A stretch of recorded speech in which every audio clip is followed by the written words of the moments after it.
కాదు, మీకు ఎప్పుడైనా అనిపించిన మాస్ మసాలా సినిమా చూసినప్పుడు మీకు ఏమనిపిస్తుంది? ఫర్ చాలా ఎగ్జాంపుల్ కష్టం అండి యాక్చువల్లీ. మనం మాస్ మసాలా టెంప్లెట్ ఇవన్నీ పదాలు వాడుతుంటాం, కానీ నాకు తెలుసు ఆ కష్టం చాలా ఎక్కువ ఉంటుంది.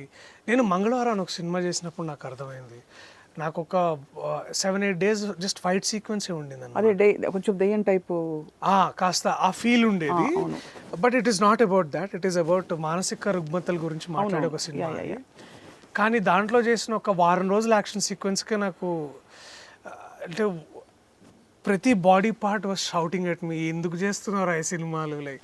And suddenly I started getting a lot of respect about the other star heroes that we talk about generally. అవును, చాలా కష్టం అండి.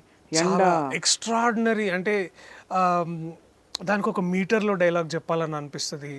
అండ్ నాకు ఇన్ని రోజులు ఇన్నేళ్ల పాటు చిరంజీవి గారు కానివ్వండి, లేకపోతే అగ్రతారలు వాళ్ళైనా, లేకపోతే ఇప్పుడు నేను మాట్లాడుకుంటున్న ప్రభాస్ అన్న కానీ, లేకపోతే అల్లు అర్జున్ గారు కానివ్వండి, వీళ్ళందరూ ఎలా చేస్తున్నారు ఇవన్నీ ఇన్నేళ్లుగా?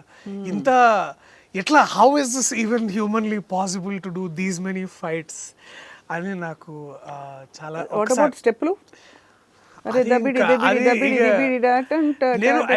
నేను సారంగపాణి సినిమా కోసం మాకు దినేష్ గారు మా choreographer, is a national award winning choreographer. దాదాపు అలవోకగా ఒక 700-800 సినిమాలు చేసి ఉంటారు ఆయన. ఎలా అంటే వారితో చేస్తుంటే ఆయన హీ వర్క్డ్ విత్ ఎవ్రీ, అంటే మా దగ్గరకు వచ్చే ముందు he was shooting for Rajinikanth garu film and he came to us అనమాట. And then great humble choreographer మాతో స్టెప్ లేపిస్తున్నారు. నాకు అసలు సరిగ్గా వచ్చేది కాదు, ఒకసారికి అట్లా ఇడుతో వస్తలేదు అని ఒక 2 days ప్రాక్టీస్ పెట్టి and then again we came in to it.